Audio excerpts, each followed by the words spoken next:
Good morning student. Last class में बेटा हमने मीटर सेतु अच्छे से कर लिया था। मीटर सेतु का मीटर सेतु जो है वो व्हाइटस्टोन सेतु के सिद्धांत पे कार्य करता है। उसकी बनावट और उसकी क्रियाविधि हमने कर ली थी। उसके सहायता से हमने किसी अज्ञात प्रतिरोध का मान भी ज्ञात कर लिया था एस, जिसका सूत्र था 100 - L/L गुणा कैपिटल, ठीक है। और उस पर हमने कोई न्यूमेरिकल भी डिस्कस कर लिया था। आज हम पढ़ रहे हैं बेटा विभव मापी, ठीक है। ये भी आपका एक प्रैक्टिकल है। विभव मापी की सहायता से भी अपन कुछ प्रैक्टिकल करते हैं और इसके 4 या 5 अनुप्रयोग हैं, वो सब प्रैक्टिकल में ही आते हैं। वो सब प्रैक्टिकल में आते हैं। तो वैसे तो जनरल ये है कि अगर ये टॉपिक प्रैक्टिकल में है तो थ्योरी से इसमें कम क्वेश्चन पूछे जाते हैं, फिर भी कई बार क्वेश्चन इससे आ जाता है, इसलिए हम इसको अच्छे से करेंगे। विभव मापी की देखो इसके नाम से पता चलता है विभव का मापन करती है। ये युक्ति, इस युक्ति की सहायता से, एक युक्ति होती है, डिवाइस होती है। जैसे आपने मीटर से तो पढ़ा है, लकड़ी के बॉक्स के ऊपर 100 सेंटीमीटर का तार, उससे 2 L आकार की पत्तियां और एक I आकार की पत्ती, और उससे हम परिपथ तैयार करके अज्ञात प्रतिरोध ज्ञात करते हैं। इसी तरह से आपके पास जो विभव मापी होता है उसके ऊपर 10 मीटर लंबा तार लगा होता है। उसके ऊपर श्रेणी क्रम में 10 मीटर लंबा तार लगा होता है और एक लकड़ी का बॉक्स ही होता है। वो तो आपका विभव मापी का एक बनावट की हम बात करें तो बनावट के अंदर आपके पास यही होगा कि 10 मीटर किसी मिश्र धातु कांस्टेंटाइन या मैग्नीन का तार होता है, जिसके ऊपर जो लकड़ी के बॉक्स के ऊपर लगा होता है, ठीक है, जिसमें अंदर 2 पॉट निकले होंगे। एक से हम बैटरी का प्लस जोड़ेंगे, दूसरे से बैटरी का माइनस जोड़ेंगे, उसमें धारा प्रवाहित करेंगे और फिर हम उसकी सहायता से कुछ ज्ञात करेंगे, ठीक है ना। जैसे सेल का विद्युत वाहक बल ज्ञात करना हो गया।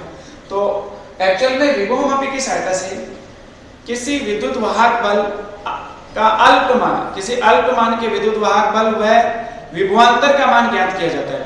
तो इसकी देखो परिभाषा से या मैं बोलो एक युक्ति है, एक प्रकार की युक्ति है। इसकी सहायता से किसी अल्पमान के विद्युत वाहक बल या विभवांतर का मान ज्ञात किया जाता है। तो परिभाषा लिख लो, विभव मापी किसे कहते हैं। आपसे पूछे विभव मापी क्या होती है, तो पहला क्वेश्चन तो यही है, एक प्रकार की युक्ति होती है। विभव मापी की सहायता से, विभव मापी की सहायता से, विभव मापी की सहायता से किसी अल्पमान के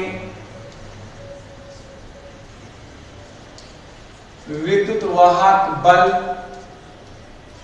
या कोई परिपथ दे रखा है, उसका विभवांतर ज्ञात करना है, या विभवांतर का मान ज्ञात किया जाता है। अब आपके दिमाग में क्वेश्चन आया होगा कि विभवांतर या विद्युत वाहक बल ज्ञात करना है तो वोल्टमीटर काम में लेते हैं सर, इसकी कहां जरूरत पड़ गई। विभवांतर या विद्युत वाहक बल तो आप वोल्टमीटर से ज्ञात कर लो। जैसे मान लो वोल्टमीटर से अपन ज्ञात करते हैं, उससे क्या कमी रह जाती है या क्यों ज्ञात नहीं करते हैं अपन।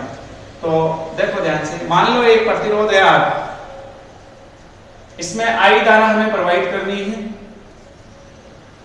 और जिसका प्रतिरोध R है, तो इसके सिरों के मध्य जो विभवांतर होगा वो एक्चुअल में कितना होगा, IR। जब हम इसमें I धारा प्रवाहित करेंगे तो इसके सिरों के मध्य जो विभवांतर होगा, A और B के मध्य जो विभवांतर होगा, 2 सिरों के मध्य, वो IR होना चाहिए। B का मान कितना होना चाहिए, IR। तो मुझे IR का मापन करना है, मुझे IR का मापन करना है वोल्टमीटर की सहायता से। किसकी सहायता से, वोल्टमीटर। वोल्टमीटर हमेशा परिपथ में समांतर क्रम में जोड़ा जाता है। वोल्टमीटर हमेशा किसमें जोड़ा जाता है बेटा, समांतर क्रम में। ये वोल्टमीटर आपने जोड़ दिया, AB के सिरों के मध्य समांतर क्रम में जोड़ दिया, प्लस माइनस, वोल्टमीटर में प्लस और ये माइनस। अब ध्यान से देखो, वोल्टमीटर की सहायता से क्या मैं IR बता पाऊंगा, एग्जैक्ट IR बता पाऊंगा, नहीं बता पाऊंगा। उसका कारण है बेटा, हम इसको समांतर क्रम में जोड़ते हैं, क्योंकि समांतर क्रम में जोड़ने से ही ये रीडिंग देगा, मापन करेगा। तो जैसे मान लो इसमें धारा प्रवाहित करी I, तो इसकी कुछ कुंडली है, इसकी कुंडली का कुछ प्रतिरोध होता है। जो वोल्टमीटर होता है, इसकी कुंडली जो होती है अंदर, उसका भी कुछ प्रतिरोध होता है। तो कुछ धारा इसमें चली जाएगी। जैसे मान लो सपोज इसमें I डैश धारा चली गई, वोल्टमीटर में कितनी धारा गई, I डैश। तो अब इसमें कितनी बची आपके पास, I minus I dash, I minus I dash. तो ये जो वोल्टमीटर है, अब आपको जो विभवांतर मापेगा वो मापेगा I minus I dash into capital R। क्या IR माप रहा है या उससे कुछ मान कम माप रहा है, बिल्कुल कम माप रहा है, क्योंकि इसकी कुंडली का कुछ प्रतिरोध होता है, जिसके कारण कुछ धारा इसमें चली जाती है, तो कुछ वोल्टता का पतन यहाँ हो जाता है। और ये वोल्टमीटर जो है ना, वो इतना वोल्टता पतन या मैं बोलूं यही विभवांतर मापेगा। एग्जैक्ट मुझे तो आई आर मापना था, मेरे को तो पता था कि इसका विभवांतर जो है वो आई आर था, बट ये माप रहा है I minus I dash into R. कुछ धारा कम हो जाती है तो विभवांतर भी कम होगा, जो एग्जैक्ट मान नहीं मापेगा।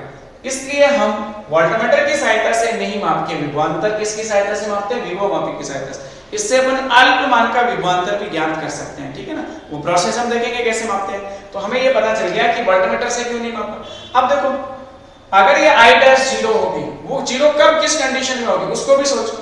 ये आई डैश 0 कब हो सकती है, आप सोचो, जब वोल्टमीटर का प्रतिरोध अनंत हो। आपसे क्वेश्चन पूछेगा एग्जाम में, अगले चैप्टर में आ जाएंगे वोल्टमीटर एमीटर, कि एक आदर्श वोल्टमीटर और आदर्श एमीटर की क्या कंडीशन होती है, क्या शर्तें होती हैं। तो आदर्श वोल्टमीटर के लिए अगर ये वोल्टमीटर आदर्श होगा तो इसका प्रतिरोध अनंत होना चाहिए। इसका प्रतिरोध क्या होना चाहिए, अनंत होगा, जिससे इसमें धारा नहीं जाएगी, जिससे इसमें धारा नहीं जाएगी। अगर आई डैश 0 होगी तो ये एग्जैक्ट मान मापेगा, ऐसा संभव नहीं है। इसकी कुंडली का कुछ तो प्रतिरोध होगा, इसका कुंडली का प्रतिरोध जो है वो अनंत नहीं ले सकते, इसका कुंडली का प्रतिरोध अनंत नहीं ले सकते। प्रतिरोध अनंत होगा उसी स्थिति में इसमें धारा शून्य हो सकती है, आई बराबर वी बाई आर। आर का मान अनंत होगा तभी आई का मान 0 आएगा। तो इसमें धारा शून्य करने के लिए इसकी कुंडली का प्रतिरोध अनंत होना चाहिए, जो संभव नहीं है। तो आदर्श वोल्टमीटर कहते ही हम संभव नहीं होता है, हमें ये पता चल गया। तो अब एक्चुअल में हम करेंगे क्या, हम ये करेंगे कि हम वोल्टमीटर की सहायता से विभवांतर नहीं माप के विभवमापी की सहायता से ज्ञात करेंगे।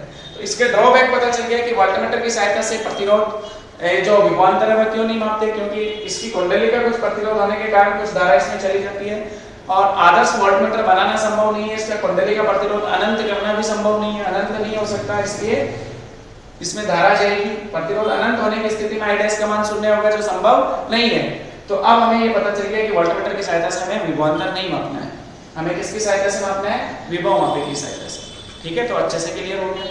अब मैंने इसकी बनावट में आपको बताया था कि बनावट में आपको इतना ध्यान रखना है कि एक लकड़ी का बॉक्स होता है, उसके ऊपर 10 मीटर लंबा था श्रेणी क्रम में जुड़ा होता है, जिसके 2 पेच लगे होते हैं। एक पे उच्च विभवांतर की उच्च विभव पे होगा एक पॉइंट, दूसरा पॉइंट निम्न विभव पे होगा। जो तार होता है वो मिश्र धातु का होता है, कांस्टेंटन या मैग्नीम का। अब हम उसकी क्रियाविधि या हम उसके सिद्धांत की बात करें कि विभवमापी का सिद्धांत क्या, कैसे काम करता है, वो हम चेक करें। तो उसके लिए देखो बेटा परिभाषा लिख ली आपने, ये पता कर लिया कि इसकी सहायता से क्यों नहीं माप सकते। तो ये चीज आप ध्यान में रखना कि विभव वोल्टमीटर की सहायता से विभवांतर एग्जैक्ट नहीं आएगा, हमें एक्चुअल में आईआर मापना है, हमें ये मिलेगा, कुछ मान कम मापेगा। इसलिए अपन विभवमापी की सहायता से किसी प्रतिरोध या किसी परिपथ के सिरों के मध्य विभवांतर या विद्युत वाहक बल की बात करेंगे। विभवमापी का सिद्धांत, अगला टॉपिक आपका क्या है, विभवमापी का सिद्धांत। देखो केवल सिद्धांत पूछे तो मैं जितना बता रहा हूं उतना करना है, और अगर कुछ ज्यादा पूछे तो पूरा बता देता हूं कि क्या क्या चीज आएंगी इसके अंदर। ठीक है ना, टॉपिक थोड़ा सा अच्छा है। विभवमापी का सिद्धांत, तो सबसे पहले मैं इसके परिपथ या सिद्धांत की बात करूं तो सिद्धांत लिख लेते हैं। विभवमापी का सिद्धांत क्या है वो सुनो।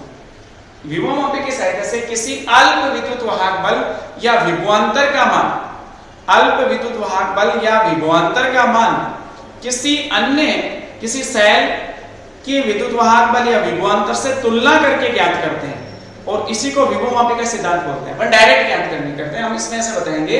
मैं एक बार परिपथ बनाऊंगा, उसके बाद फिर से लिखवाऊंगा विभवमापी का सिद्धांत क्या है। मान लो इसका जो परिपथ है उसमें आपका जो तार है वो 10 मीटर लंबा तार इस तरह से ए और बी के मध्य जुड़ा हुआ है। तार की लंबाई कितनी है, 10 मीटर।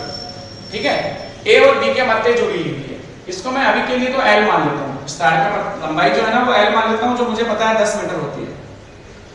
इस तार का कुछ प्रतिरोध भी होगा, उस प्रतिरोध को अपन कैपिटल आर से निर्देशित करते हैं। इसका प्रतिरोध जो है वो कैपिटल आर मान लेते हैं। इसका जो प्राथमिक परिपथ होता है बेटा, उस प्राथमिक परिपथ में एक तो आप सेल जोड़ते हो जिसका विद्युत वाहक बल जनरली अपन ईपी लिखते हैं, प्राइमरी सेल। ये अपना प्राथमिक सेल होता है। प्राथमिक सेल जो इलेक्ट्रोलाइट सेल होते हैं जिसके अंदर विद्युत अपघट्य अपन लेते हैं तरल वाले, वो प्राथमिक सेल होते हैं। ठीक है, तो सेल का विद्युत वाहक बल ईपी, इसके साथ अपन एक कुंजी जोड़ देते हैं, हमेशा एक कुंजी लगाते हैं, और कुंजी के बाद एक धारा नियंत्रक अपन काम में लेते हैं। क्या लेते हैं काम में, धारा नियंत्रक RH, जिसका प्रतिरोध RH या मैं R डैश भी लिख सकता हूँ। धारा नियंत्रक का प्रतिरोध RH बराबर मैं इसको R डैश मान लूंगा। सेल का आंतरिक प्रतिरोध भी होता है। सेल का क्या होता है, आंतरिक प्रतिरोध, वो जनरली अपन स्मॉल r लेते हैं। सेल का आंतरिक प्रतिरोध जनरली अपन स्मॉल r लेते हैं। अब देखो ये तो हो गया प्राथमिक परिपथ। इसे बोला जाता है बेटा प्राथमिक परिपथ। यह आपका हुआ प्राथमिक परिपथ। अब दूसरा जो परिपथ होता है, प्राथमिक परिपथ आपको समझ में आ गया। दूसरा जो परिपथ है उसे बोलते हैं द्वितीयक परिपथ। इस परिपथ में जैसे मान लो आपने एक दूसरा सेल जिसका विद्युत वाहक बल E लिया हुआ है, इसके साथ आप एक क्या जोड़ोगे, धारा मापी गैल्वेनोमीटर प्लस माइनस, और धारा मापी से अपन क्या जोड़ देते हैं, जॉकी जे। इसको अपन किससे निर्देशित करते हैं, जॉकी को जे से, कुंजी जे की या विषय की कुंजी, ठीक है ना, ये जो है वो अपने ऐसे जोड़ दिया। अब देखो सिद्धांत क्या कहता है कि विभव मापी क्या सिद्धांत या विभव मापी की सहायता से किसी अज्ञात विद्युत वाहक बल का मान, विभव मापी की सहायता से किसी अज्ञात विद्युत वाहक बल का मान ज्ञात विद्युत वाहक बल की सहायता से ज्ञात करना ही विभव मापी का सिद्धांत कहलाता है। किसी अज्ञात विद्युत वाहक बल का मान ज्ञात विद्युत वाहक बल या विभवांतर की सहायता से ज्ञात करना विभव मापी का सिद्धांत कहलाता है।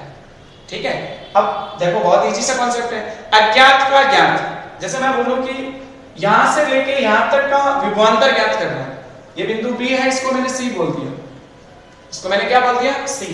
ये मान लो संतुलित लंबाई, ये एक्चुअल में कॉन्सेप्ट वैसे ही है जैसे अपन ने उसमें किया था ना मीटर सेतु में, वैसे ही अपन ये परिपथ कंप्लीट करने के बाद क्या करते हैं, इस विषय की कुंजी को ए पे टच कराएंगे, इसमें विक्षोभ एक तरफ लेगा, फिर बी पे टच कराएंगे दूसरी तरफ लेगा, फिर बीच में इस तरह का बिंदु लाना है जहां पे इसमें विक्षोभ शून्य आ जाए, व्हाइटस्टोन सेतु की संतुलन वाली अवस्था आ जाए। तो मान लो सी पे विक्षोभ शून्य आ गया, इसका मतलब ए और सी के सिरों के मध्य जो विभवांतर है वो इसके बराबर है, ये दोनों आपस में समांतर क्रम में हुए ना। विक्षोभ शून्य आने का मतलब ई का मान वीएसी के बराबर होगा, ई का मान किसके बराबर होगा, वीएसी, और यही विभव मापी का सिद्धांत है। क्या ये आपको ज्ञात था, ये आपको ज्ञात था, और वीएसी आपको अज्ञात था। ए और सी के सिरों के मध्य जो विभवांतर है वो हमारा अज्ञात मान है। ठीक है, तो आपको एक चीज समझ में आ गई होगी यहां से, किसी अज्ञात विद्युत वाहक बल या विभवांतर का मान ज्ञात विद्युत वाहक बल या विभवांतर की सहायता से ज्ञात करना ही विभव मापी का सिद्धांत होता है। तो अगर आपसे केवल सिद्धांत पूछे तो ये परिपथ बनाना है, और ये जो मैं लैंग्वेज बोल रहा हूं उसको आप लिखोगे, मैं लिखवा रहा हूं आप लिखोगे, किसी अज्ञात विद्युत वाहक बल या विभवांतर का मान ज्ञात विद्युत वाहक बल या विभवांतर की सहायता से ज्ञात करना ही विभव मापी का सिद्धांत होता है, यह विभव मापी का सिद्धांत कहलाता है। ठीक है, ये आपने लिख लिया अच्छे से, कोई दिक्कत नहीं, आराम से सुन लो, आराम से लिख लो। नेक्स्ट बेटा देखो, इसमें एक और चीज पढ़ेंगे इसी के अंदर, आपको कॉन्सेप्ट समझ में आ गया कि हम क्या करने वाले हैं। मैं आपसे बोलूं, एक टॉपिक लिख रहा हूं विभव प्रवणता, पोटेंशियल ग्रेडियंट, जिसको अपन एक्स से निर्देशित करेंगे। विभव प्रवणता, प्रवणता जिसको अपन किससे निर्देशित करते हैं, जनरली स्मॉल एक्स से। पोटेंशियल ग्रेडियंट, विभव प्रवणता, देखो इसके नाम से ही पता चल रहा है, विभव मापी का जो तार होता है जिसकी लंबाई आप 10 मीटर बोलते हो, इसके इकाई लंबाई के विभव पतन को विभव प्रवणता कहते हैं। परिभाषा इसकी लिखी जाएगी, विभव मापी के, विभव मापी के तार की इकाई लंबाई, तार की इकाई लंबाई में, विभव मापी के तार की इकाई लंबाई में विभव पतन को, डेफिनेशन पूछी जाती है कई बार, विभव पतन को मतलब वोल्टता की हानि को, विभव पतन को विभव प्रवणता कहते हैं, विभव प्रवणता कहते हैं।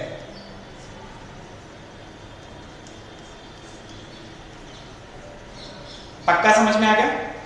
विभव मापी के तार की इकाई लंबाई में विभव पतन को विभव प्रवणता कहते हैं, इसे एक्स से निर्देशित करते हैं। इकाई लंबाई में विभव पतन, तो इसका मात्रक क्या हुआ, विभव प्रवणता का मात्रक, इसका जो मात्रक है ना वो देखो ध्यान से, विभव प्रवणता का मात्रक, प्रवणता का मात्रक वोल्ट प्रति मीटर, वोल्ट प्रति मीटर होता है।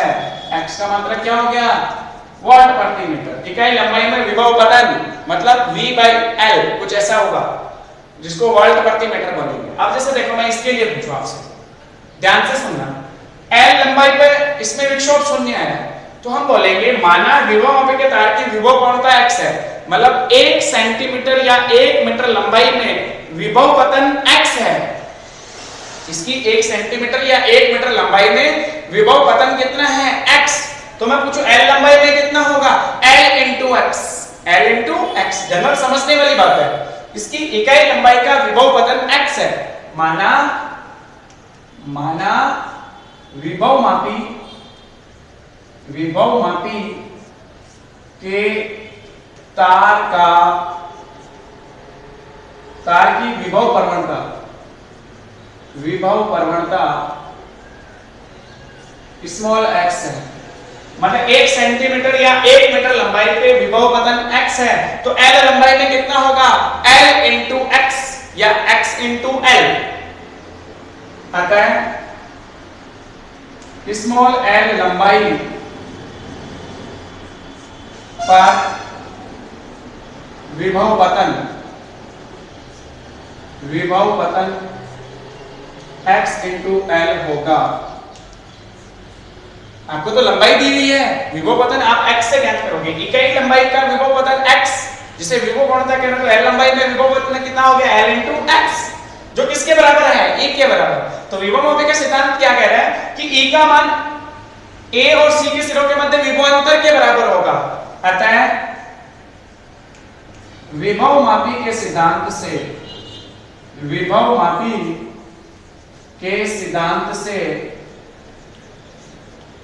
अगर मैं पूछूं आपसे E का मान किसके बराबर होगा, VAC, A और C के सिरों के मध्य विभवांतर के बराबर, तो E का मान हो गया आपके पास VAC। इस स्थिति में E का मान आप लिखोगे VAC और VAC कितना हो गया, XL, ठीक है ना, संतुलन अवस्था में E बराबर x इंटू L। अगर मैं यहां से x ज्ञात करना चाहूं तो E अपॉन L, ये देखो विभव प्रवणता का सूत्र आ गया, वोल्ट पर मीटर। इस तरह से अपन विभव मापी के सिद्धांत की बात करते हैं। अगर आपसे केवल विभव मापी का सिद्धांत पूछे तो आपको यहां तक करना है। आप देखो ये जो विभव प्रवणता है ना, वो किन किन चीजों पे निर्भर करती है, उसके लिए अपने को आगे डेरिवेशन करना होगा। केवल सिद्धांत पूछे तो पहले परिपथ बनाओगे, वो सिद्धांत लिखोगे और ये सूत्र आप निकाल लोगे इस तरह से, विभव प्रवणता का x बराबर E/L। अब अगर आपसे वो पूछे विभव प्रवणता है वो किन किन चीजों पर निर्भर करती है, वो हम देखते हैं। ये आपका प्राथमिक परिपथ होता है, इसमें इसको हम बोलते हैं द्वितीयक परिपथ। ये आपका होता है सेकेंडरी सर्किट, द्वितीयक परिपथ, ठीक है। अब देखो विभव प्रवणता की निर्भरता कैसे कैसे निर्भर करती है वो हम ज्ञात करते हैं। ध्यान से देखो बेटा, विभव प्रवणता की निर्भरता, इसी में टॉपिक है। आगे सिद्धांत पूछे आपको यहीं तक करना है, केवल विभव मापी के सिद्धांत की बात हो तो आपको यहां तक करना है। अब वो क्वेश्चन पूछ ले आपकी कि विभव प्रवणता जो है वो किन किन चीजों पे निर्भर करती है, तो उसके लिए फिर टॉपिक अलग है।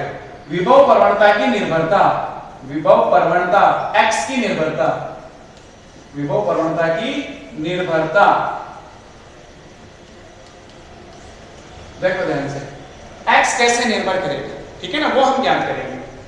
देखो पहले हम प्राथमिक परिपथ की बात करते हैं, केवल प्राथमिक परिपथ की बात करते हैं। प्राथमिक परिपथ में जो तार अपना लगा हुआ है विभव मापी का 10 मीटर तार, जिसकी लंबाई अपन ने L लिखी है, इसका प्रतिरोध आपने R लिखा, सेल का आंतरिक प्रतिरोध स्मॉल r है, धारा नियंत्रक का प्रतिरोध जो है वो R डैश मान लिया। तो इसमें इस सेल की वजह से जो धारा बहेगी I, वो ऐसे जाएगी, कितनी जाएगी I। अगर मैं यहां से आपसे I पूछूं, माना प्राथमिक परिपथ में, प्राथमिक परिपथ में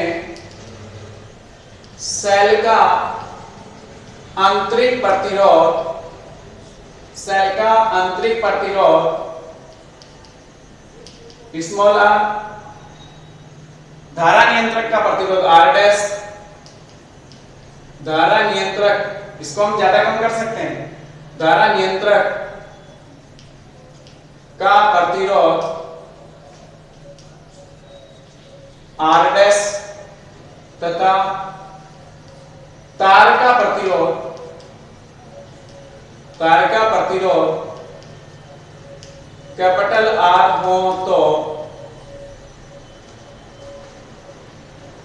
I बराबर, सूत्र क्या हो जाएगा, ईपी आई बराबर EP upon R plus R dash plus small are.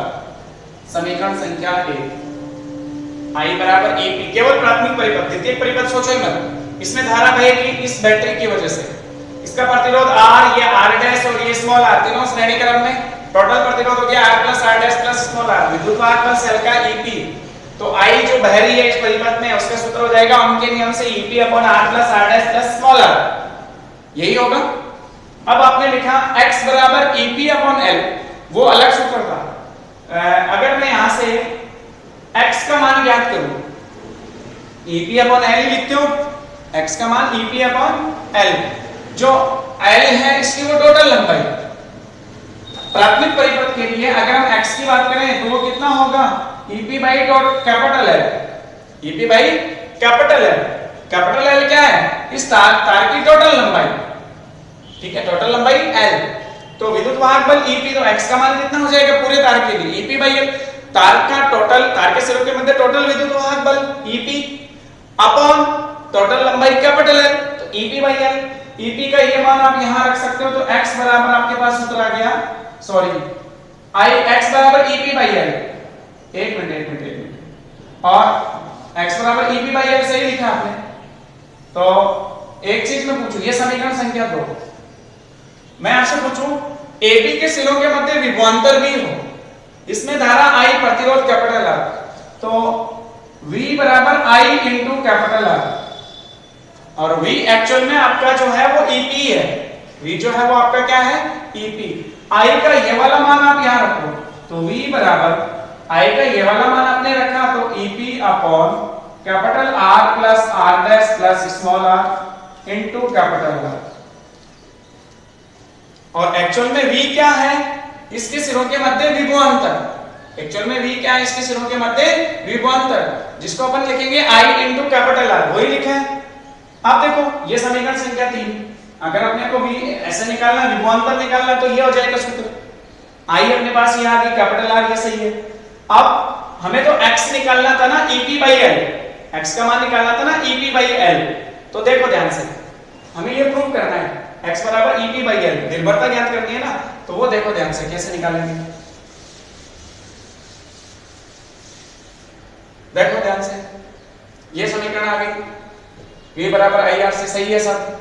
और अब हम बात करें समीकरण 1 व 3 से, हमने ये मान लिख लिया, यदि R डैश बराबर 0, स्मॉल r बराबर 0, R डैश और स्मॉल r का मान 0 ले लो, सेल का आंतरिक प्रतिरोध भी 0 ले लो, और धारा नियंत्रक का प्रतिरोध भी 0 हो, तो V बराबर आ जाएगा आपके पास EP upon capital R plus 0 into capital R, ये इससे कट गया, तो V बराबर EP अपॉन, सॉरी EP आ गया, V बराबर EP आ गया, और EP को मैं XL लिख सकता हूं, तो V बराबर XL, तो X बराबर V बाई L या EP बाई L। कुछ गलत कर दिया क्या अपन? बिल्कुल गलत कर गए एक चीज, वो क्या गलत कर गए मैं बताता हूं। EP की जगह आप ये मान रखोगे इसी में, यहां से थोड़ा सा चेंज करना है, ये गलत हो गया आपका थोड़ा सा, मैं दोबारा से बताता हूँ। आप इसी में EP की जगह यहां से मान रखोगे तो x बराबर मान आ जाएगा, वज्र गुणा करोगे I into capital R plus R dash plus small r upon L, ठीक है ना, इस तरह से लिखना है, ठीक है। थोड़ा सा ध्यान से, यहाँ पे गड़बड़ कर दिया अपने, x का मान अपन विभव प्रवणता की निर्भरता लिख रहे हैं ना, तो यहाँ से देखो EP का मान, इसको वज्र गुणा करके ये लिख लिया। अब अपनी कंडीशन आई, यदि R डैश बराबर 0, स्मॉल r बराबर 0, सेल का आंतरिक प्रतिरोध और धारा नियंत्रक का प्रतिरोध 0 हो, तो ये दोनों मान 0 कर देंगे, तो x का मान आ जाएगा अपने पास I into capital R upon L, और चूंकि अपन जानते हैं R बराबर सूत्र होता है रो L बाई A, तो मैं अगर इस L को R के अपॉन में लिया तो R by L equals to rho by A, ये वाला मान आप R बाई L की जगह रखो तो x बराबर I रो बाई A, ये x का मान आ गया, जहां A क्या है, विभवमापी के तार का अनुप्रस्थ काट क्षेत्रफल। तो इसको अपन लिख सकते हैं पाई स्मॉल आर स्क्वायर। अगर विभवमापी के तार की मोटाई त्रिज्या स्मॉल आर है तो x बराबर सूत्र हो जाएगा I rho upon pi small r square. इसका मतलब x कैसे कैसे निर्भर करा, x समानुपाती I। अगर मैं x का मान बढ़ाना चाहूं तो तार में धारा का मान बढ़ना चाहिए, x I के समानुपाती, x समानुपाती रो। प्रतिरोधकता का मान जो है अगर बढ़ाएं तार का तो x का मान भी बढ़ेगा। तीसरा x व्युत्क्रमानुपाती a, या मैं x व्युत्क्रमानुपाती लिखूं r स्क्वायर।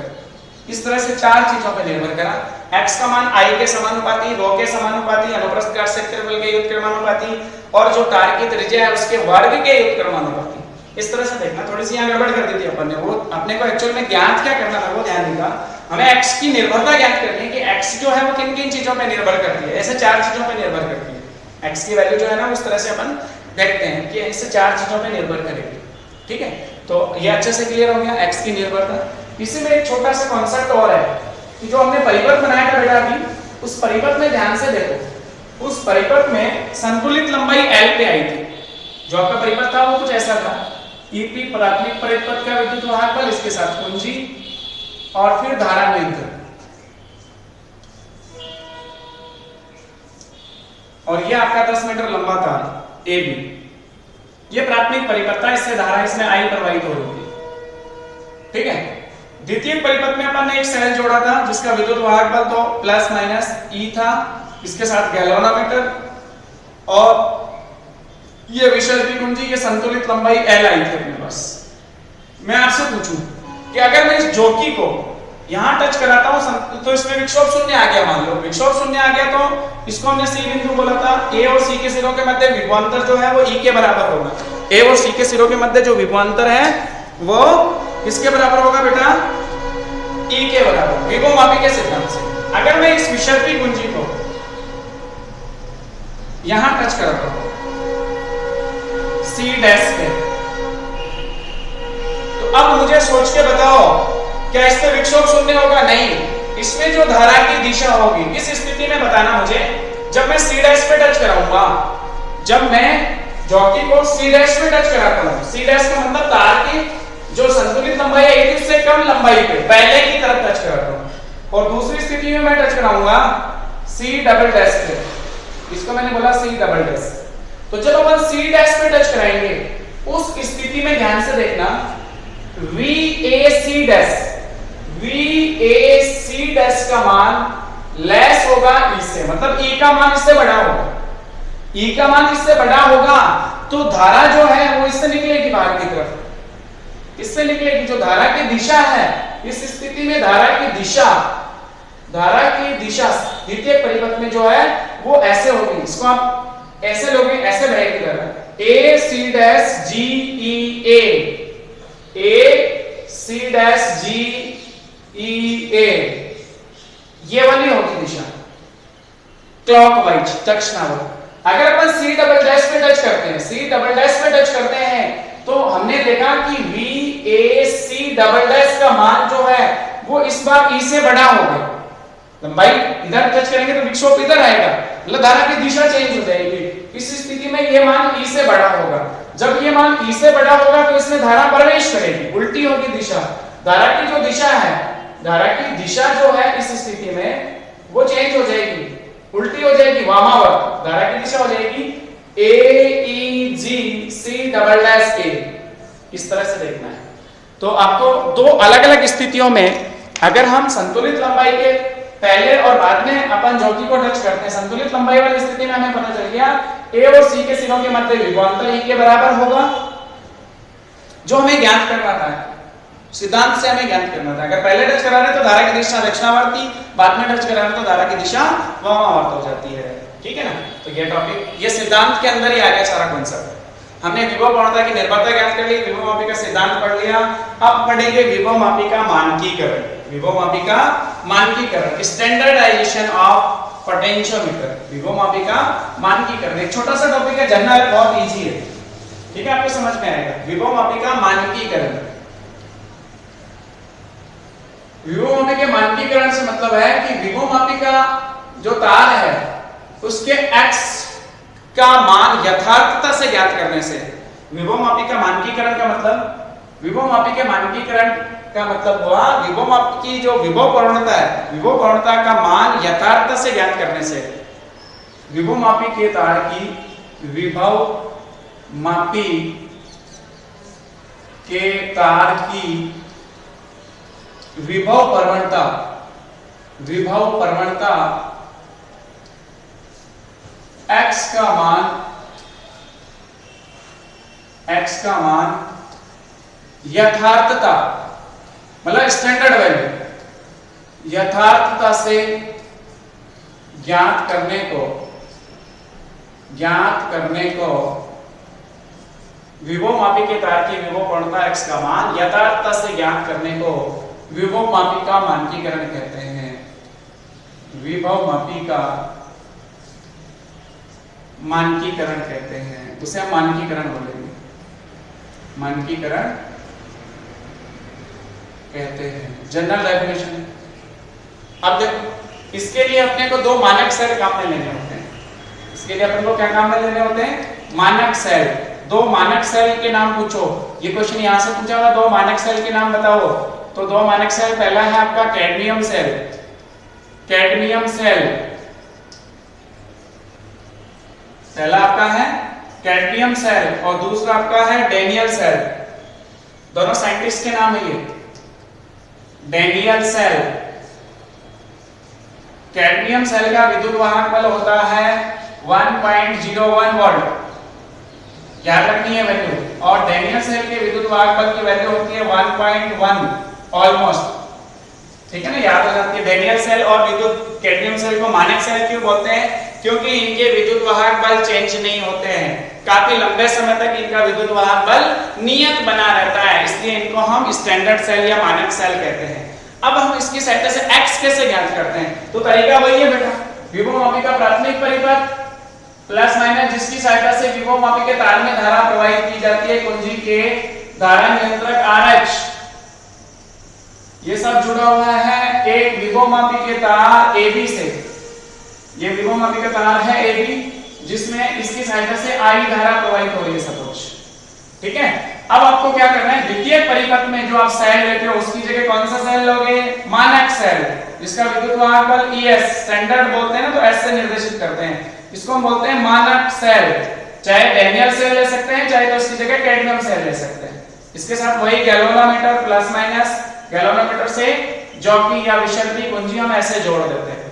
मान लो इस बिंदु C पर क्या आ गई, संतुलित लंबाई L0, संतुलित लंबाई कितनी आई, L0। तो विभव मापी के सिद्धांत से ES का मान किसके बराबर होना चाहिए, x L0, x तार की विभव प्रवणता L0 संतुलित लंबाई, तो x L0 जो है ना A और C के सिरों के मध्य विभवांतर हुआ जो ES के बराबर होगा। अब ये मान कांस्टेंट स्टैंडर्ड है, काफी टाइम तक चेंज नहीं होता, इसलिए हमने ES का मिल लिया। तो यहां से अगर x की वैल्यू निकालेंगे वो होगी ES अपॉन L0, ये आपकी वैल्यू स्टैंडर्ड होगी, इससे आपका x वेरी नहीं करेगा, आपका x वेरी नहीं करेगा, ये आपका एक ट्रू वैल्यू आएगी। समझ में आ गया, विभव मापी का मानकीकरण, कोई टेंशन नहीं है। और इसमें एक टॉपिक रह गया आपका विभव मापी का सुग्राहिता, विभव मापी की सुग्राहिता, वो अगली क्लास में करेंगे बेटा। Thank you.